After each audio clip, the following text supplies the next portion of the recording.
آپ نے غیر مقلد کے بارے میں ذکر کیا، مجھے گجرانوالہ ایک مسجد میں غیر مقلد کے پیچھے جمعۃ المبارک پڑھنے کا موقع ملا۔ اس امام مسجد نے قربانی کے دن 4 بتلائے۔ قربانی کے دن غیر مقلدین کے قربانی کے 4 دن ہیں، ہمارے یہاں 3 دن ہیں۔ احادیث سب 3 دن کی ہیں، 4 دن کی حدیثیں نہیں ہیں۔ غیر مقلد ایک تمہیں حدیث پیش کرے گا کہ جی 4 دن ہیں۔ نبی پاک صلی اللہ علیہ وسلم نے فرمایا ایام التشریق کلھا ذبح، کہ سارے ایام تشریق قربانی کے دن ہیں۔ یہ ایک حدیث پیش کرے گا۔ اس کی سند پر میں اعتراضات کروں گا، وہ تمہیں سمجھ نہیں آنا، میں راویوں پر بحث کرو۔ آپ اس کا علمی وہ جو آپ سمجھو، جو آپ آسانی سے ان کو دے سکو۔ کیا کہے گا؟ قربانی کے دن کتنے ہیں؟ ایام التشریق، ایام تشریق سارے قربانی کے دن ہیں۔ آپ اس سے پوچھو پھر کیا ہوا؟ وہ کہے گا جی 10 ذی الحج بھی یوم تشریق ہے۔ یوم تشریق کا معنی وہ دن جن دنوں میں نمازوں کے بعد تکبیرات پڑھتے ہیں، اسے ایام التشریق کہتے ہیں۔ 10واں بھی یوم التشریق، 11واں بھی، 12واں بھی، 13واں بھی۔ اسے کہو بھائی ایام تشریق تو 5 ہوتے ہیں، کتنے ہوتے ہیں؟ تو کہاں 10 سے یا 9 سے؟ اسے کہ اس حدیث کو مان لیا جائے تو پھر قربانی 9 کو بھی دیا کرو۔ تسی اٹھ دے تسی گھوڑے نو منگدے ہو، چلو وہ تسی 5ویں دن دے لو، تے تسی مرغے دی قربانی منگدے ہو، انہوں چلو تسی 9ویں نو دے دیو۔ ہاں فتاوی ستاریہ غیر مقلدین کی کتاب ہے، اس میں لکھا ہے کہ گھوڑے کی قربانی جائز ہے۔ اس میں لکھا ہے مفتی عبدالستار امیر غرب اہل حدیث نے خط لکھا کہ بکرے بہت مہنگے ہیں، ہمارے یہاں مہنگائی ہے، کیا کرے؟ اس نے کہا دین میں بہت آسانی ہے، بکرا مہنگا ہے تو مرغی کی قربانی کر لو۔ اسی فتاوی ستاریہ میں نے مسئلہ لکھا، اسی فتاوی ستاریہ میں مسئلہ کیا لکھا؟ اگر مرغے کی استطاعت نہیں تو انڈے کی قربانی کر لو۔ انڈے کی مولانا کاڑوی رحمۃ اللہ فرماتے ہیں سردیاں آ رہی ہیں، آپ حضرات انڈے کھایا کرو اور اس کے کھانے جمع کرتے رہا کرو۔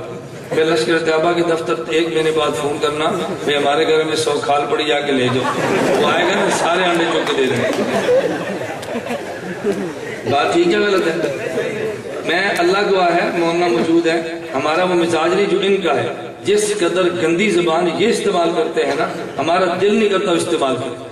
جتنے گندی زبان استعمال کرتے ہیں ہمارا دل نہیں کرتا۔ ہمارے ہاں بھینس کی قربانی جائز، آپ کے ڈسکے سے کتاب چھپی ہے بھینس کی قربانی کا تحقیقی جائزہ، مکتبہ دار حسنہ سے، محمد نعیم ملتانی کی کتاب ہے اور ڈسکے چھپی ہے۔ میں نے یہاں سے وہ کتاب منگوائی ہے۔ اب اس مولوی نے لکھ دی عبد الرحیم ملتانی نے کہ مسلک اہل حدیث میں بھی بھینس کی قربانی کرنا جائز ہے۔ میں کہا کچھ مننا شروع ہو گیا ہو نا، تھوڑے ڈسکے جو کتاب چھپی ہے تو آن نہیں پتا، میں 200 روز کا تو منگایا، میں نے پتا ایک بار چھپی ہے دوبارہ نہیں چھپڑی، غلطی سے چھاپ لیتے ہیں پھر کتاب ہضم ہو جاتی ہے۔ خیر بات سمجھے تو گھوڑے کی قربانی جائز، ہمارے یہاں جائز نہیں ہے۔ اچھا مرغے کی قربانی جائز، ہمارے یہاں جائز نہیں ہے۔ انڈے کی قربانی جائز، ہمارے یہاں جائز۔ توجہ رکھنا اور مسئلہ سمجھے۔ فتاوی نظیریہ میں لکھا ہے، شیخ الکل فی الکل میاں نذیر حسین دہلوی لکھتے ہیں، ہم کہتے ہیں امام اعظم کہتے ہیں شرک ہے اور شیخ الکل فی الکل کہیں کہتے ہیں اب شرک نے کیا مسئلہ لکھا؟ ہمارے ہاں جس جانور کی قربانی دے سکتے ہیں، مصنف عبدالرزاق میں حدیث ہے، ان میں سے 7 اعضاء کا کھانا مکروہ ہے۔ دم مسوح، یہ جو رگوں سے خون نکلتا ہے ذبح کرتے وقت، اس کا کھانا مکروہ، حرام مس کا کھانا مکروہ، مثانے کھانا مکروہ، پتے کا کھانا مکروہ، مادہ جانور کی پیشاب کی جگہ کھانا مکروہ، نر جانور کے پیشاب کی جگہ کھانا مکروہ، خصیتین کا کھانا مکروہ۔ یہ مکروہ تحریمی ہے، حدیث میں موجود ہے۔ اور شیخ الکل والکل نے لکھا ان 7 اعضاء کا کھانا بلا کراہت جائز ہے۔ تو کہا جی حدیث میں آتا ہے، کہتے ہیں حدیث ضعیف ہے۔ لوگوں نے کہا جی طبیعت پسند نہیں کرتا ہے، کہتے ہیں طبیعت کون سی دلیل شرعی ہے؟ مولانا کاڑی فرماتے تھے کہ تم بکرا ذبح کیا کرو، جو ہمارے کھانے کا مال ہے تم رکھ لیا کرو، جو ان کے کھانے کے وہاں بھیج دیا۔ سیٹ بناؤ، ڈبے میں بند کرو، بھیج دو۔ مطلب ہے مال ہے نا، ضائع تو نہیں ہونا چاہیے نا، جو ہمارے جائز ہم کھا لیں، جو تمہارے جائز تم کھا لو۔ اور اگر نہ مسئلہ لکھو، میں نے حوالہ آپ کو دے دیا، کوئی غیر مقلد چیلنج کرے کہ اس نے حوالہ غلط دیا، جو سزا چور کی وہ سزا میری ہے۔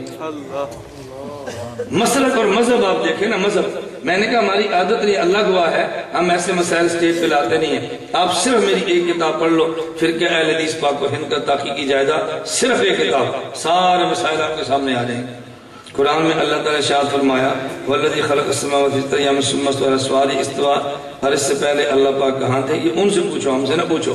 ہمارا عقیدہ اللہ ہر جگہ پر ہے، غیر مقلد کہتا ہے اللہ عرش پر ہے، ہم کہتے جب عرش نہیں تھا تو اللہ کہاں تھا؟ یہ سوال ان پر ہے، ہمارے اوپر نہیں ہے۔ الٹا چور کو اتوار کو ڈانٹے، جو جانور دوندہ نہ ہو تو کیا اس کی قربانی کرنا جائز ہے؟ دلیل حدیث پاک سے اگر ہے تو برائے مہربانی بتا دے۔ حدیث پاک میں ہے لا تذبحوا الا مسنۃ الا ان یسر علیکم تذبحوا جزۃ من الضان، کہ تم قربانی میں مسنہ ذبح کیا کرو۔ مسنہ کہتے ہیں 1 سال والی بکری، 2 سال والی گائے یا بھینس اور 5 سال والا اونٹ، اسے مسنہ کہتے ہیں۔ اگر تمہیں یہ نہ مل سکے تو نبی پاک نے فرمایا کہ تذبحوا جزۃ من الضان، 6 ماہ کا وہ دمبا ذبح کرو جو دیکھنے میں 1 سال کا لگتا ہے۔ مسنہ کا معنی فقہاء نے لکھا ہے سال والا، اور یہ کہتے ہیں دانت والا۔ ہم فقیہ کی بات مانتے ہیں اور عام آدمی کی بات نہیں مانتے۔ ذرا دلیل سمجھنا، حضور نے کیا فرمایا؟ مسنہ ذبح کرو صلی اللہ علیہ وسلم۔ اگر مسنہ نہ تو پھر کیا ذبح کرو؟ وہ دمبا جو کتنی عمر کا ہو؟ 6 ماہ کا، دیکھنے میں 1 سال کا لگے۔ جب بنیاد دانت ہے، بنیاد عمر نہیں ہے، تو پھر کیا فرمانا چاہیے کہ دونتا ذبح کرو۔ اگر تمہیں 2 دانتا نہ ملے، دونتا نہ ملے، تو پھر تم وہ ذبح کرو جو 1 دانت والا ہو، وہ کر لو۔ فرمایا اگر تمہیں یہ نہ ملے تو پھر 6 ماہ والا۔ تو معلوم ہے اصل بنیاد عمر ہے۔ اصل بنیاد کیا ہے؟ عمر ہے، اصل بنیاد عمر ہوتی۔ امام ابو حنیفہ رحمۃ اللہ علیہ کے تابع ہونے پر اختلاف رائے ہے، جبکہ امام مالک کے تابع ہونے پر کوئی اختلاف نہیں۔ امام اعظم ابو حنیفہ کو امام اعظم کیوں کہتے ہیں؟ سبحان اللہ، عقل رے۔ امام ابو حنیفہ کی ولادت ہے 80 ہجری میں، امام مالک کی 93 ہجری میں۔ جڑا 13 سال پہلا جمعیا کہتا ہے اس کے تابعین میں اختلاف ہے، اور جو 13 سال بعد پیدا ہوا کہتا ہے اس کے تابع ہونے پر اتفاق ہے۔ سبحان اللہ۔ امام ابو حنیفہ کی پیدائش کب ہے؟ 80 ہجری، اور امام مالک کی 93 ہجری۔ تو 80 والا تابعی نہیں ہے، 93 والے کو تابعی بنا دیا۔ امام اعظم ابو حنیفہ کو امام اعظم اس لیے نہیں کہتے کہ وہ تابعی ہیں، اس لیے کہتے ہیں کہ وہ تمام ائمہ کے امام ہیں۔ قربانی کے جانوروں میں کٹے کے بارے میں اس پر قربانی ہو جاتی ہے، بالکل ہو جاتی ہے۔ جہاں دلائل اور موجود ہیں، سب سے بڑی دلیل ابن المنذر نے کتاب الاجماع میں لکھا ہے اجمعوا علی ان حکم البقر حکم الجاموس حکم البقر، امت کا اجماع ہے کہ جو حکم گائے کا ہے وہی حکم بھینس کا ہے۔ اللہ ہم سب کو قرآن و حدیث کے ساتھ اجماع امت کو بھی ماننے کی توفیق عطا فرمائے۔ تو ٹوٹ جاؤ تو میں دعا شروع کرنا ہے، تو میرے تو دور جانا ہے۔ مجھ سے کسی نے سوال کیا کہ دریا میں کوئی لاش تیرتی ہوئی، اس کے متعلق شرعی حکم کیا ہے؟ اس کے متعلق شرعی حکم کیا ہے؟ جنازہ پڑھو دب دے، اور کی شرعی؟ اصل میں پوچھنا چاہتا ہے، میسج چل رہا ہے نا، کسی عورت کی لاش ملی تو پتہ مسلمان ہے کافر، کیا بتائیں گے؟ ایسے میسج جو چلتے ہیں فرضی کہانیاں ہوتی ہیں۔ اصل تو یہ سمجھے کوئی ایسا میسج آ جائے نا تو جواب دیا کرے کوئی لاش ملی تو دسنا، پھر مسئلہ تسانی۔